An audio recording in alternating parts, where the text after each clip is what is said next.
Sayyid bin Hamad ya fito ya yi wata magana mai matukar muhimmanci wacce ya kamata a ce mu yi magana a kanta. Akwai wanda ba su san wannan bawan Allah ba, shine foreign minister na kasar Oman.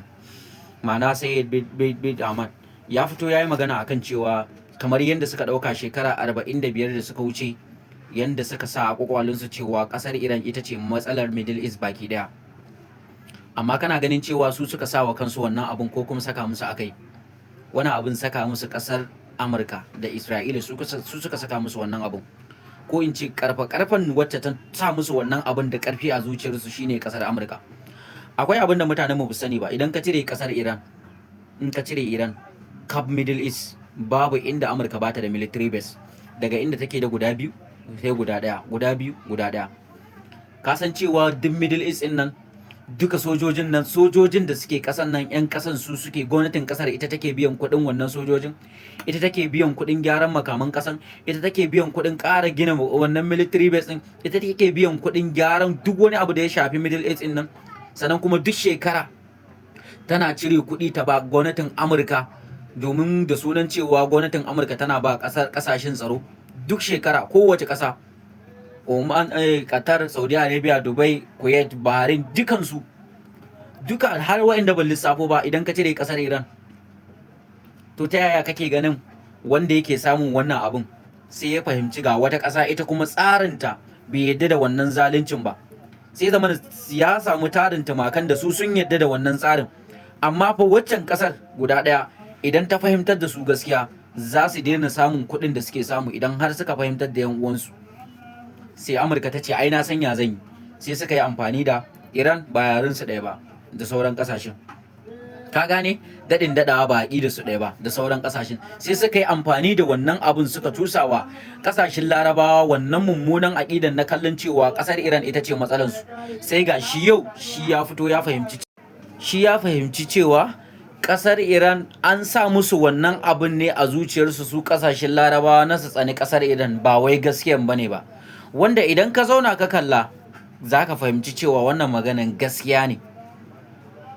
An sa musu ne domin kawai su tsani ƙasar Iran. Ai ita ce da zimma, ita ce take da niyya, ita ce ake kallo a matsayin fico wacce take tsayuwa a kafanta. Su kuma sauran shagalallu ne wanda su idan dai ga kuɗi ga mulki to ba buƙatan sai sun nemi komai.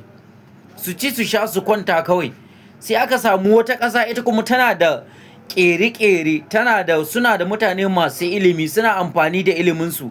Sai ƙasar Amurka ta kalli cewa wannan fa ƙasan idan fa muka barta ta wayarwa da wannan kai, to ita ce za ta mamaye yankin gabaki ɗaya, da zumman cewa ta ma'ana mamayewa kala-kala ne. Akwai mamayewan da za ka yi ka sa wa kowa kishi, akwai kuma mamayewan da za ka yi ka zalunci mutane. Mamayar da ƙasar Iran za ta yi shine za ta sa musu kishin kowa ya tashi tsaye ya gina ƙarfin ƙasarsa da tsaron ƙasarsa. Inda yake da bambanci da mamayar da ƙasar Amurka take yi na zalunci, ta je ta kafa military base a ƙasar nan ta ringa karɓan kuɗaɗe.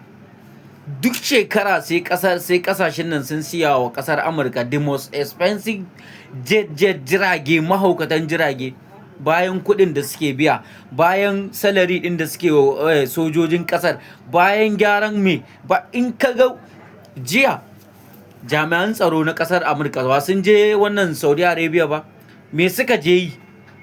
Kuɗi ne kawai, magana ce ta bara, sun je neman kuɗi ne ma ƙasashen. Abin da ya kai su kenan, ai za mu ba ku tsaro, za mu yi kaza. Ba Trump da bakin sai faɗa ya ce kuɗin tsaron da suke ba ƙasashen Larabawan nan na wannan shekaran ai ba a biya ba, ba ya fito ya ce duk sai sun biya ba, saboda ya ga har yanzu ba a biya ba, saboda ya ga alamun ba sa da niyan biya, saboda su sun fara fahimtar cewa ba su yake karewa ba, ƙasar Isra'ila yake karewa. Sannan ana maganan yanda ya saka musu abin nan din cewa Iran za ta mamaye kasashen, za ta kafa shi'a a ko'ina, za ta yi kaza a ko'ina. Shin yanzu da waɗanda za su yi mamaya da zalunci kamar yadda Isra'ila take ta kashe mutane ta mamaye gurin, da waɗanda suke zuwa suna yada aƙidan da suke yadawa ta dole ce cewa suka yi dole sai ka karba. in dai zaka fayi da amfani da hankalinka sai abin da ka yadda da shi ka ji zaka bi sannan ka bi. Su kuma wayannan zuwa za su yi su kashe ku su zauna a gurin ku. To suka zo suka lalata wa larabawan lissafi, inda shi yanzu wannan kana ji ya fito ya faɗi abinda aka saka musu gabaki ɗayansu, kuma babu wanda ya isa ya fito ya ƙaryata maganan da ya faɗa saboda duk sun san gaskiya ne. Ka gane?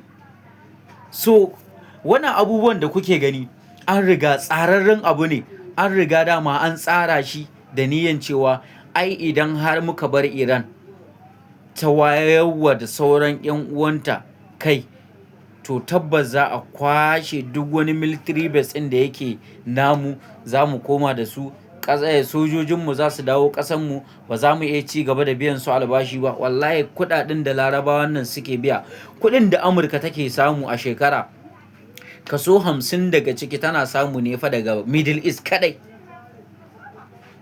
Dinkin larabawa kadai duk kuɗaɗen da Amurka take samu kaso 50 daga can take samo shi. Ta yaya kake tunanin cewa duk wani sharri ba za su kulla shi ba domin ganin cewa sun ci gaba da karɓan wannan kuɗin? Ka gane? So abu ne mai matuƙar sarƙaƙiya wanda thank God larabawa nan wasu sun fara ganewa, kamar Oman, duk da ita ma an ka kalle ta a rabe-rabe take, amma sun fara fahimtar menene gaskiya kaɗan-kaɗan, suna fahimtar me yake faruwa, wanda idan larabawa nan suna yin wani abu a wani lokacin sai ka rasa tunanin shin da me suke tunani, anya da kwakwalwa suke tunani.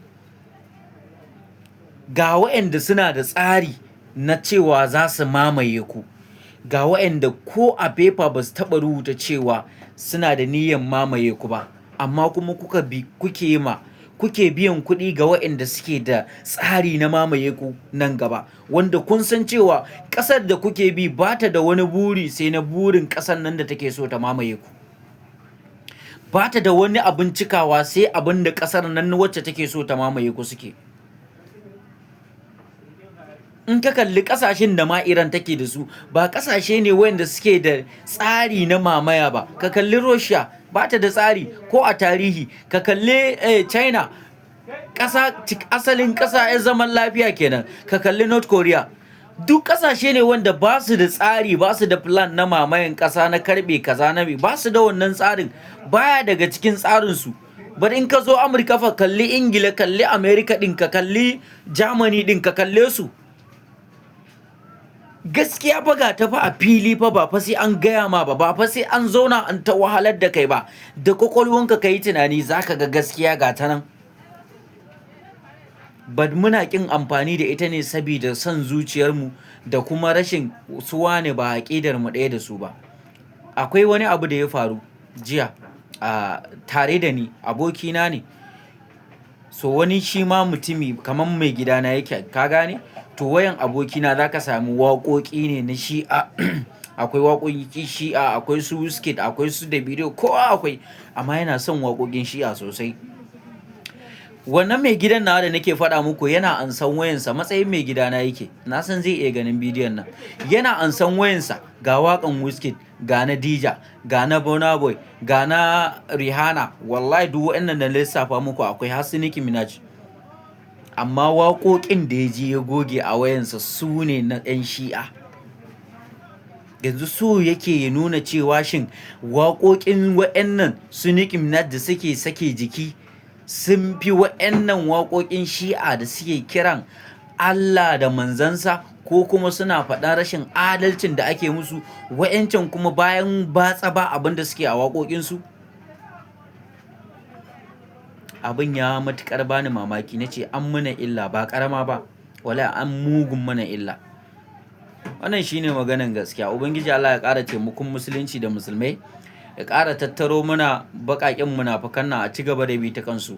Allah ya sa mu gane gaskiya, amma wallahi muna da jan aiki a gabanmu, especially arewa.